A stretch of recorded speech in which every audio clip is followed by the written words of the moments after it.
Welcome to Data Center Knowledge FastChat, sponsored by Legrand Data Power and Control. I'm Rebecca Herold, CEO of Privacy and Security Brainiacs SaaS Services, and also of the Privacy Professor Consultancy. You know, I started my career as a systems engineer at a large corporation. Network applications and data availability was of utmost importance to the business. It still is for all businesses. Ensuring power availability was and is still key to having availability to digital resources. To meet as close to 100% uptime as possible to meet business goals requires securing the power source from multiple threats, and it also supports various compliance requirements. Our guest today is Jason Chantelau, Product Manager at Legrand Data Power and Control Division. Welcome, Jason. Thank you, Rebecca. Jason, what are some of the power, security, and access control challenges that data center operators face today? Man, what a great question, Rebecca. It's such a complex environment for data center operators, and they have the challenge of implementing security controls at every level, whether it's their enterprise data center or an edge site. There's just so many different devices that they have to worry about.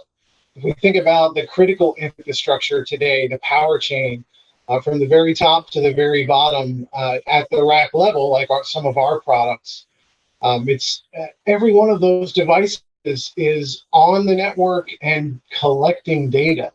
And so it becomes a risk when we think about security today.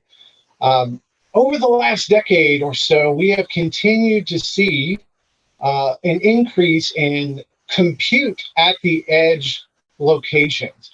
In fact, if I remember back 20 years ago to my time working in a data center, edge really wasn't a term we used back then, but we did have remote sites. I think back to the retail organization that I worked for, and we had a certain amount of devices at those locations.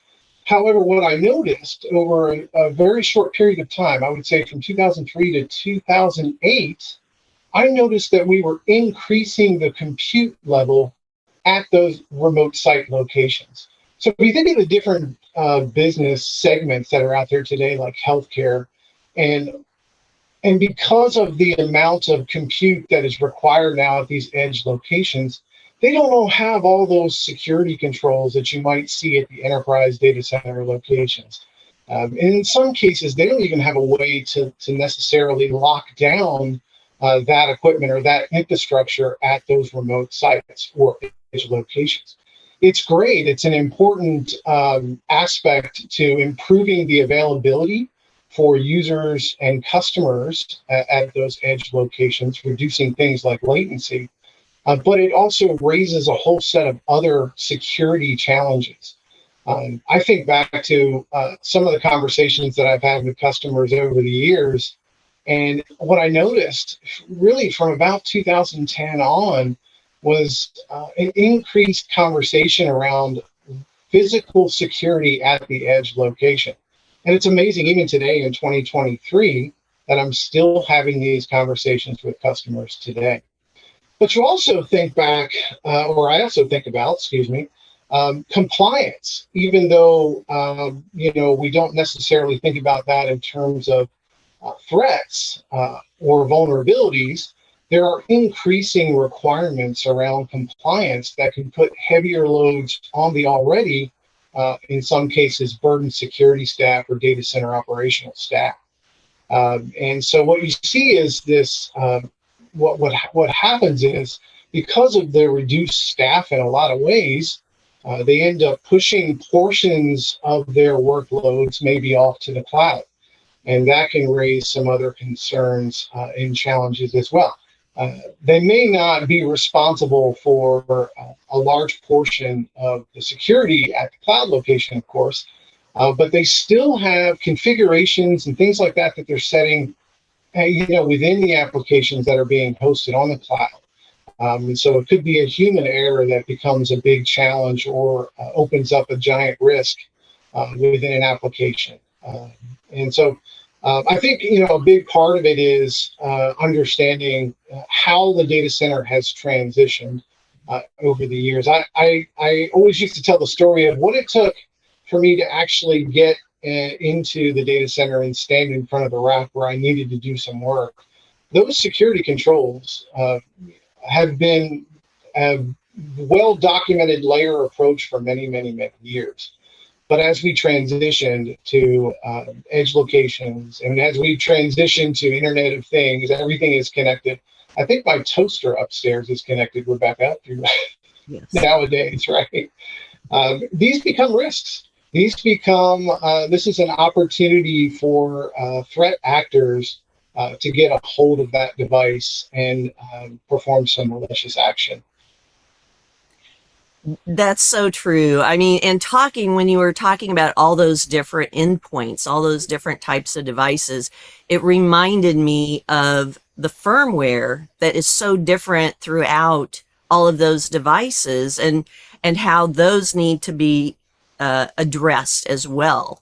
So when you're thinking about firmware, can you explain some of the firmware advances in rack PDU technology that can address these wide ranges of security and access control challenges? Yeah, absolutely. It's a great question. I just think back through my career, just watching the transition of what capabilities existed with PDU firmware. Gosh, as far back as I would say 2009 for myself anyway, where it was a very simplistic authentication system where you could get in and then see the important data that's being collected by that system. And now when I think about what we have developed here at Legrand with our rack PDU business, it is like an enterprise software solution when it comes to the firmware, specifically around the security controls that we implement.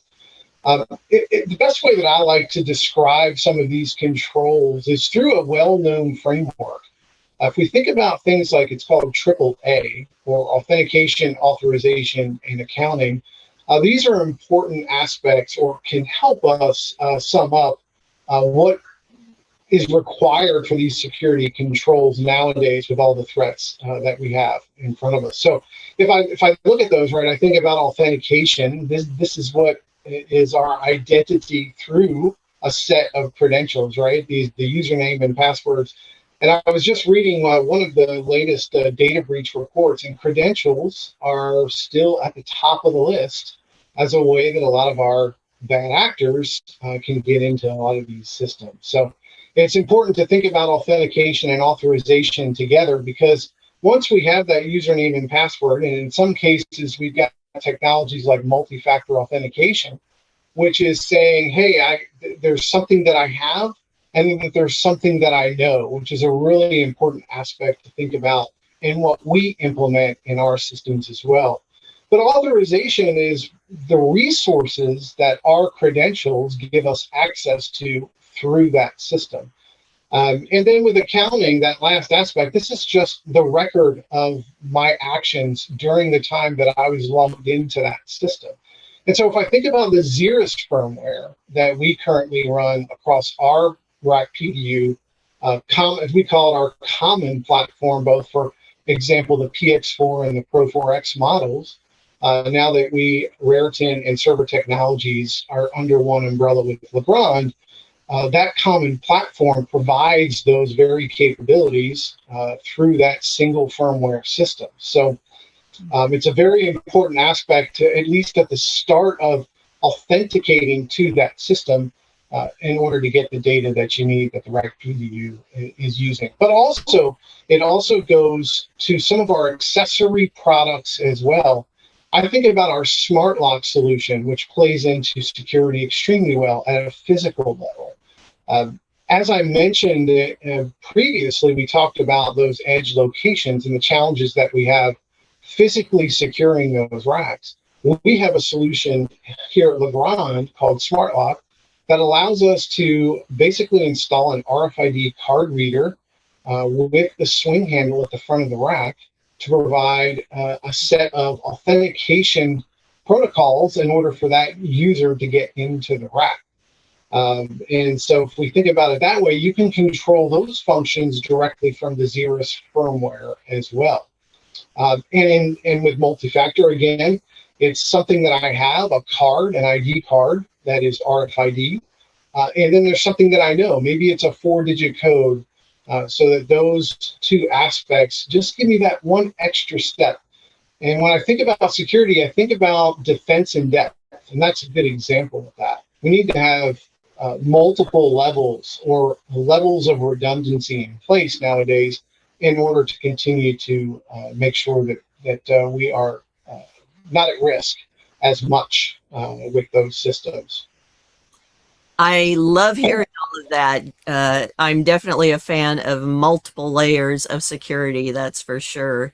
And all of the technology you described sounds very helpful for hardening the security within an enterprise. But a lot of data centers aren't that new, or there's a lot of data centers that are struggling and trying to figure out, how to become more secure. So how does the technology that you just described fit and work within an existing data center infrastructure?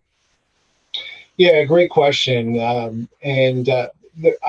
think of a few different aspects to this. One, with our Xeris firmware, we have an amazing set of integration tools. We have an entire software development kit that really allows for easy automation. It allows for seamless data transfer for our customers. Maybe they want to take some of the important data that we're collecting, say on the rack PDU side, and they want to integrate that into aspects of their building management system or their building automation system. Or also maybe they want to integrate some of those capabilities or those metrics directly into their DSIM solution that they may be running on site. We provide that complete SDK to give our customers the ability to see or use that interoperability, which is so important, to allow them to work smarter, right, more efficiently. They can go to that one DSIM system, and not only can they see that critical data that we're capturing from a rack PDU perspective, but they can also launch, maybe a session directly to the firmware from that other system, whether it be DSIM or whether it be a building management system. The SDK becomes an important aspect to making sure that we have that ability for customers to take that data we're collecting and use it how they see fit across their environment to allow them to work a little smarter. I also think back to authentication that we were just talking about. One of the things that we do to help organizations, with having Xeris firmware fit into their existing environments are remote authentication protocol capabilities. So we have the ability within the Xeris firmware, for example, to integrate their Active Directory environment for access to the rack PDU data. So that's really important because from the Active Directory perspective, that database controls, or is an important aspect of those security controls for authentication and authorization. And so they can essentially use that same system, that same common system, and provide access to the Xeris firmware from that database. So it becomes an important component to that. And we provide access not just through Active Directory, but also through multiple other protocols like Radius and TechX Plus, for example. And then I also think back to the Smart Lock solution. If I think about the physical security requirements that are out there today, our Smart Lock solution, through, again, that common firmware, right, that we've been talking about, the Xeris firmware, it allows our customers to still continue to use those same ID cards, those same proximity cards that they're using at various access points through their building.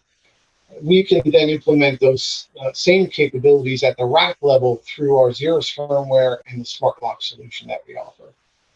That's a a very important point and very valuable, I know, to many organizations. Thank you, Jason, for this great information.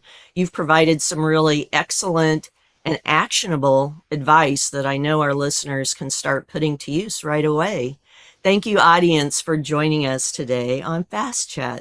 I'm Rebecca Herold from Privacy and Security Brainiacs SaaS Services and also the Privacy Professor Consultancy. Please join us for our next episode of Fast Chats.